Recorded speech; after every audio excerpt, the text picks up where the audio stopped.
আজ সন্ধ্যায় শক্তিশালী একাদশ নিয়ে মাঠে নামছে বাংলাদেশ। সিঙ্গাপুরের বিপক্ষে ম্যাচের আগে আজ জয় দিয়ে চাঙ্গা করতে চাইবেন নিজেদেরকে। টাইগারদের প্রস্তুতি আছে 16 আনা। ম্যাচে খেলবেন হামজা, জামাল, ফাহমিদুলরা। সেক্ষেত্রে আজ বাংলাদেশের সম্ভাব্য একাদশ ও ম্যাচ নিয়ে খুঁটিনাটি থাকছে প্রতিবেদন। অপেক্ষা শেষ। আজ বহুল প্রতীক্ষিত ম্যাচে বাংলাদেশ জাতীয় স্টেডিয়ামে মাঠে নামছে বাংলাদেশ ফুটবল দল। 2020 সালের 13 ও 17 নভেম্বর সর্বশেষ এই মাঠে নেমেছিল টাইগাররা। তবে সিঙ্গাপুরের বিপক্ষে নামার আগে আজ আত্মবিশ্বাস বাড়াতে ভুটানের বিপক্ষেও শক্তিশালী একাদশ নিয়ে মাঠে নামতে পারেন ক্যাবরেরার শিষ্যরা। সেক্ষেত্রে অ্যাটাকিংয়ে কাল অভিষেক হতে পারে ইতালি থেকে আসা ফাহমিদুল ইসলামের। ইতালির চতুর্থ স্তরের ক্লাবে খেলা ফাহমিদুল খেলতে পারেন লেফট উইংয়ে, অন্যদিকে রাইট উইংয়ে দেখা যেতে পারে রাকিব হোসেনকে।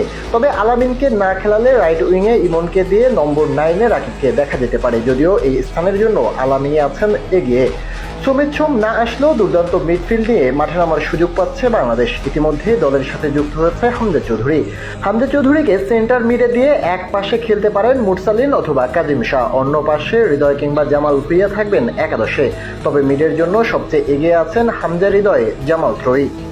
এই ত্রয়ী মিডফিল্ডে খেলতে ডিফেন্সে দেখা যেতে পারে ইসা ফয়সালকে। লেফট ব্যাকে খেলবেন তিনি, সেখানে সুযোগের অপেক্ষায় থাকবেন অভিজ্ঞ সাদউদ্দিন।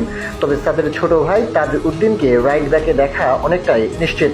সেন্টার ব্যাকে তারিক কাজী আর তপু বর্মনের থাকা নিয়ে খুব বেশি সংশয় নেই। আজ সন্ধ্যায় ফলের আশায় নামবে টাইগাররা।